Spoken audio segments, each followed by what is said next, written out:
इस वीडियो को आप आंख बंद करके भी सुन सकते हो। ये कहानी आपका दिमाग खुद विजुअलाइज कर लेगा। किसी अपने से दूर होने की पीड़ा को कैसे खत्म करें। गौतम बुद्ध के जीवन की यह कहानी आप सभी लोगों को बड़े ध्यान से समझनी चाहिए, क्योंकि हर व्यक्ति कभी न कभी अपने करीबियों से दूर होता है, उनसे बिछड़ता है। कोई अपने प्रेमी से बिछड़ता है, कोई अपनी प्रेमिका से, कोई अपने माता पिता से बिछड़ता है और कोई अपने दोस्तों से। जो दुख बिछड़ते वक्त होता है उसे शब्दों में बता पाना संभव नहीं है। तो अब सवाल यह है कि जब बिछड़ना ही है तो मिलते ही क्यों है। इसका उत्तर यह है कि ना तो मिलना समस्या है और ना ही बिछड़ना समस्या है। समस्या क्या है, ये कहानी आपको बताएगी। ये कहानी उस समय की है जब बुद्ध का शरीर वृद्ध हो गया था। बुद्ध का प्रयास रहता था कि वे ज्यादा से ज्यादा लोगों तक अपनी शिक्षाएं पहुंचा सकें। इसलिए बुद्ध पैदल ही लंबी लंबी यात्राएं किया करते थे। एक दिन बुद्ध और उनका शिष्य आनंद एक नगर में प्रवचन देने के लिए पहुंचते हैं। प्रवचन देने के बाद बुद्ध और आनंद दूसरे नगर की ओर प्रस्थान कर देते हैं। दोनों नगरों के बीच की दूरी बहुत अधिक होती है, जिसके कारण बुद्ध का शरीर थक जाता है। बुद्ध कहते हैं, हमें कुछ देर विश्राम करना चाहिए। बुद्ध की बात सुनकर आनंद अपने चारों ओर विश्राम करने के लिए कोई उचित स्थान देखता है, परंतु उसे कोई भी उचित स्थान नजर नहीं आता। गर्मियों का समय होता है, दूर दूर तक न तो कोई पेड़ होता है और न ही पानी। आनंद बुद्ध से कहता है, हमें कुछ दूर और आगे चलना होगा, क्योंकि यहाँ न पीने के पानी की व्यवस्था है और न ही बैठने की। गौतम बुद्ध और आनंद मार्ग में कुछ और आगे बढ़ते हैं और उन्हें एक गांव नजर आता है। गांव में एक छोटा सा मंदिर होता है। गौतम, बुद्ध और आनंद उस मंदिर में पहुंचते हैं। वहां पहुंचने के बाद आनंद बुद्ध से कहता है, बुद्ध, आप यहां आराम कीजिए, मैं आपके लिए पीने के पानी की व्यवस्था करता हूं। आनंद बुद्ध के लिए पीने का पानी लाता है। बुद्ध उस पानी को ग्रहण करते हैं। पानी पीने के बाद बुद्ध आनंद से कहते हैं, आनंद, अब मेरी बात ध्यान से सुनो। तुमने मेरी निस्वार्थ इतनी सेवा की है, इसलिए ये बात सबसे पहले मैं तुम्हें बता रहा हूं। अब से 3 माह पश्चात मैं इस शरीर को त्याग दूंगा।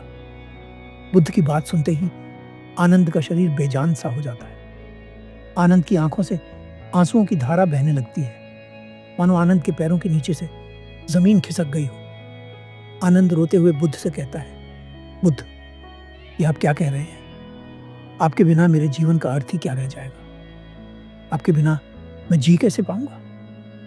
आपके बाद हमें इतने प्रेम से हमारी गलतियां कौन समझाएगा? अभी तो मैंने सत्य को जाना भी नहीं है। आप कैसे मुझे बीच मार्ग में छोड़ सकते हैं? मैं अकेला कैसे अपनी यात्रा पूरी करूंगा? आनंद की बात सुनकर बुद्ध आनंद से कहते हैं, आनंद, यह सब तुम कह रहे हो? जिसने सब कुछ छोड़ दिया वह अब मुझे पकड़ रहा है। बुद्ध की बात सुनकर आनंद बुद्ध से कहता है, आप ही बताइए बुद्ध, मैं इस पीड़ा को कैसे खत्म करूं, जिसने मेरा पूरा नियंत्रण मेरे शरीर और मेरे मन पर से हटा दिया है। आपकी बात सुनकर मैं छिन्न भिन्न हो रहा हूं। बुद्ध कहते हैं, तुम्हारी पीड़ा को खत्म करने का कोई सरल उपाय नहीं है जिसे मैं तुम्हें बता दूं और तुम इसे खत्म कर दो। तुम्हारी पीड़ा केवल एक ही चीज से खत्म हो सकती है, और वो है तुम्हारी गहरी समझ। जब मैं छोटा था तो ठीक इसी तरह मैं भी अपने गुरु से दूर होने के कारण बहुत रोया था, क्योंकि मेरे गुरु के पास उस समय लगभग मेरे हर प्रश्न का उत्तर था। जब मेरे गुरु मुझे छोड़कर जा रहे थे तो मुझे भी ऐसा ही लग रहा था कि मानो जीवन बस खत्म हो गया है। मैं बहुत रोया, बहुत दुखी हुआ, परंतु वे नहीं रुके। उस समय मैं समझ नहीं पाया अपने दुख के कारण को, पर समय बीता और अब देखो, हर तरह का दुख मेरे जीवन से खत्म हो गया।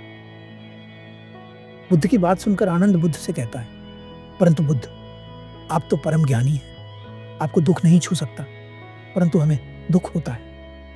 बुद्ध कहते हैं, मैं हमेशा से परम ज्ञानी नहीं था। सभी दुखों के अंत में मैंने परम ज्ञान को पाया।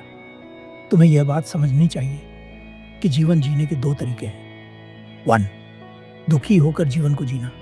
2, खुश होकर जीवन को जीना। जरूरी नहीं कि तुम दुख के साथ सत्य के मार्ग पर आगे बढ़ो। तुम खुशी के साथ भी इस मार्ग पर आगे बढ़ सकते हो, क्योंकि यह तो निश्चित है कि तुम एक दिन इस पीड़ा से उभर जाओगे।